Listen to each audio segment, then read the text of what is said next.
Chapter 50 of Sense and Sensibility by Jane Austen. After a proper resistance on the part of Mrs. Ferrars, just so violent and so steady as to preserve her from that reproach which she always seemed fearful of incurring, the reproach of being too amiable, Edward was admitted to her presence, and pronounced to be again her son. Her family had of late been exceedingly fluctuating. For many years of her life she had had 2 sons, but the crime and annihilation of Edward a few weeks ago had robbed her of one. The similar annihilation of Robert had left her for a fortnight without any, and now, by the resuscitation of Edward, she had one again. In spite of his being allowed once more to live, however, he did not feel the continuance of his existence secure till he had revealed his present engagement, for the publication of that circumstance, he feared, might give a sudden turn to his constitution, and carry him off as rapidly as before. With apprehensive caution, therefore, it was revealed, and he was listened to with unexpected calmness. Mrs. Ferrars at first reasonably endeavoured to dissuade him from marrying Miss Dashwood by every argument in her power, told him that in Miss Morton he would have a woman of higher rank and larger fortune, and enforced the assertion by observing that Miss Morton was the daughter of a nobleman with £30,000, while Miss Dashwood was only the daughter of a private gentleman with no more than 3. But when she found out that, though perfectly admitting the truth of her representation, he was by no means inclined to be guided by it, she judged it wisest, from the experience of the past, to submit, and therefore, after such an ungracious delay as she owed to her own dignity, and as served to prevent every suspicion of good-will, she issued her decree of consent to the marriage of Edward and Eleanor. What she would engage to do towards augmenting their income was next to be considered, and here it plainly appeared that though Edward was now her only son, he was by no means her eldest, for while Robert was inevitably endowed with £1,000 a year, not the smallest objection was made against Edward's taking orders for the sake of 250 at the utmost, nor was anything promised either for the present or in future beyond the £10,000 which had been given with Fanny. It was as much, however, as was desired, and more than was expected by Edward and Eleanor, and Mrs. Ferrars herself, by her shuffling excuses, seemed the only person surprised at her not giving more. With an income quite sufficient to their wants thus secured to them, they had nothing to wait for after Edward was in possession of the living but the readiness of the house, to which Colonel Brandon, with an eager desire for the accommodation of Eleanor, was making considerable improvements, and after waiting some time for their completion, after experiencing as usual 1,000 disappointments and delays from the unaccountable dilatoriness of the workmen, Eleanor, as usual, broke through the first positive resolution of not marrying till everything was ready, and the ceremony took place in Barton Church early in the autumn. The first month after their marriage was spent with their friend at the Mansion House, from whence they could superintend the progress of the parsonage, and direct everything as they liked on the spot, could choose papers, project shrubberies, and invent a sweep.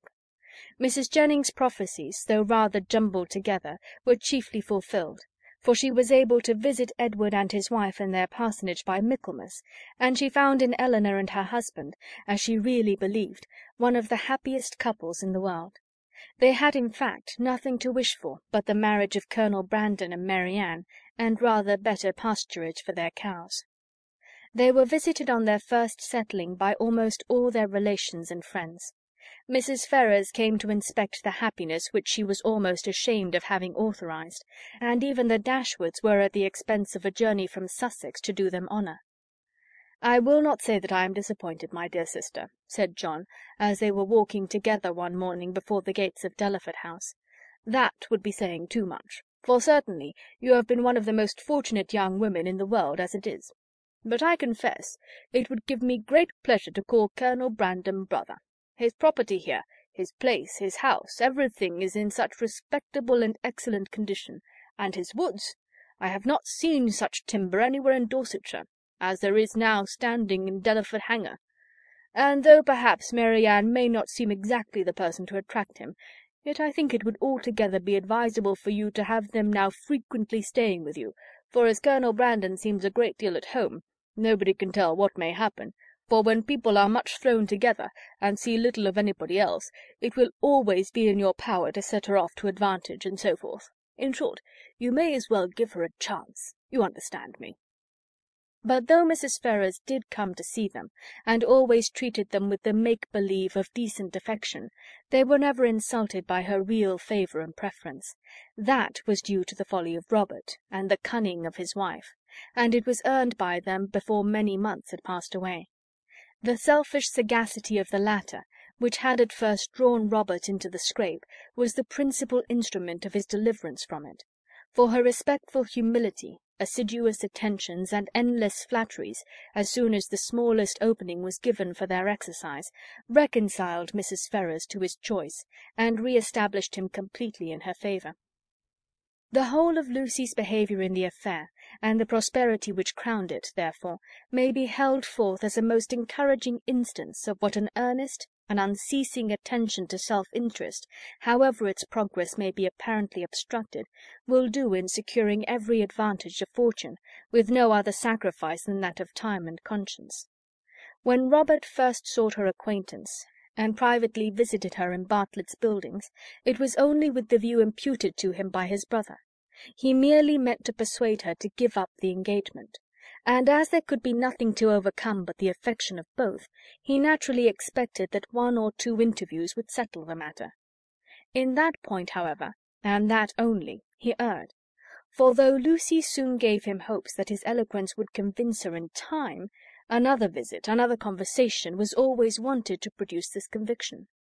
Some doubts always lingered in her mind when they parted, which could only be removed by another half-hour's discourse with himself. His attendance was by this means secured, and the rest followed in course.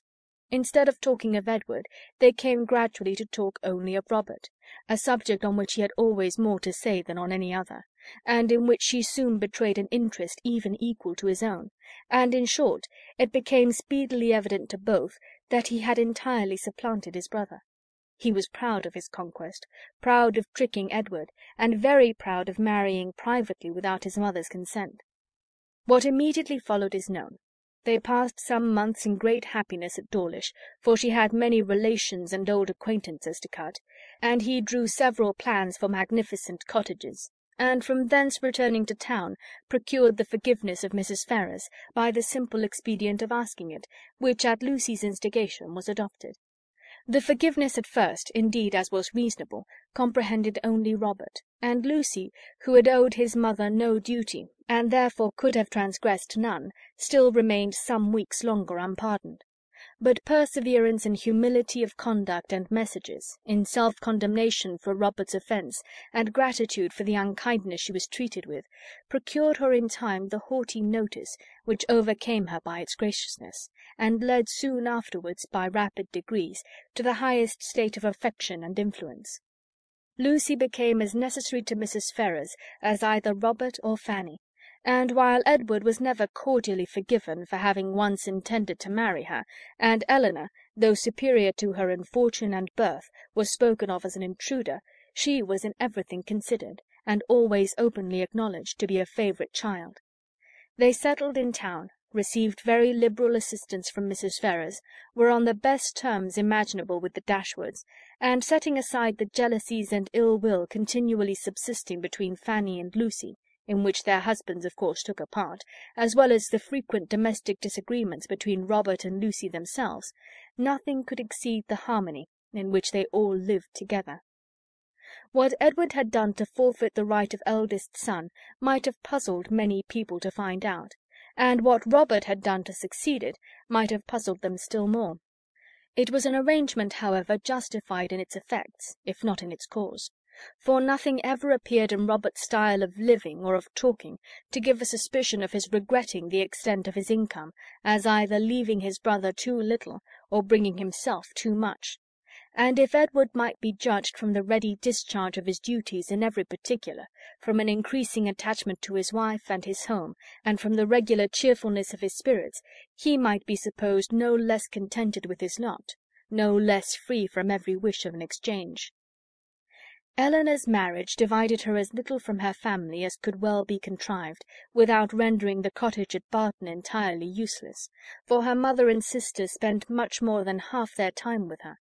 Mrs. Dashwood was acting on motives of policy as well as pleasure in the frequency of her visits at Delaford, for her wish of bringing Mary Ann and Colonel Brandon together was hardly less earnest, though rather more liberal, than what John had expressed. It was now her darling object.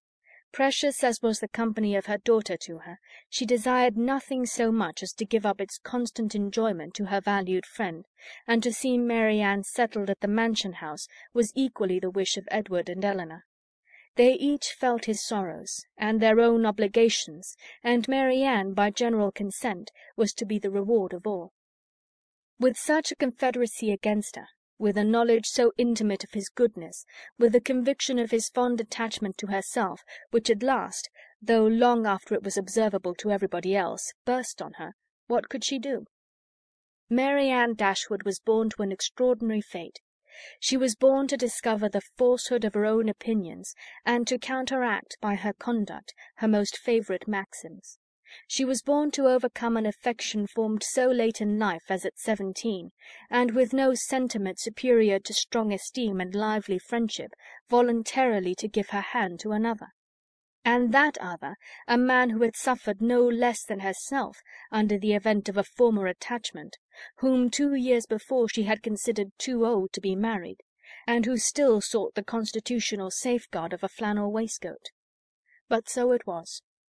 Instead of falling a sacrifice to an irresistible passion, as once she had fondly flattered herself with expecting, instead of remaining even for ever with her mother, and finding her only pleasures in retirement and study, as afterwards in her more calm and sober judgment she had determined on, she found herself at 19 submitting to new attachments, entering on new duties, placed in a new home, a wife, the mistress of a family, and the patroness of a village. Colonel Brandon was now as happy as all those who best loved him believed he deserved to be. In Mary Ann he was consoled for every past affliction. Her regard and her society restored his mind to animation, and his spirits to cheerfulness. And that Mary Ann found her own happiness in forming his was equally the persuasion and delight of each observing friend. Mary Ann could never love by halves, and her whole heart became in time as much devoted to her husband as it had once been to Willoughby. Willoughby could not hear of her marriage without a pang, and his punishment was soon afterwards complete in the voluntary forgiveness of Mrs. Smith, who, by stating his marriage with a woman of character as the source of her clemency, gave him reason for believing that had he behaved with honour towards Mary Ann, he might at once have been happy and rich. That his repentance of misconduct, which thus brought its own punishment, was sincere, need not be doubted, nor that he long thought of Colonel Brandon with envy, and of Mary Ann with regret; but that he was forever inconsolable, that he fled from society, or contracted an habitual gloom of temper, or died of a broken heart, must not be depended on, for he did neither. He lived to exert, and frequently to enjoy himself. His wife was not always out of humour, nor his home always uncomfortable, and in his breed of horses and dogs, and in sporting of every kind, he found no inconsiderable degree of domestic felicity. For Mary Ann, however, in spite of his incivility in surviving her loss, he always retained that decided regard which interested him in everything that befell her, and made her his secret standard of perfection in woman.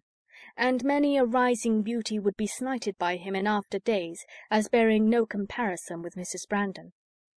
Mrs. Dashwood was prudent enough to remain at the cottage without attempting a removal to Delaford, and fortunately for Sir John and Mrs. Jennings, when Mary Ann was taken from them, Margaret had reached an age highly suitable for dancing, and not very ineligible for being supposed to have a lover.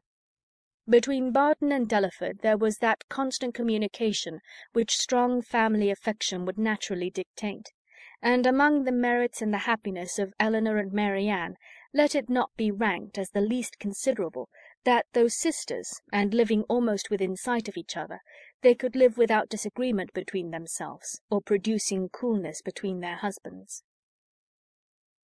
End of Chapter 50. End of Sense and Sensibility by Jane Austen.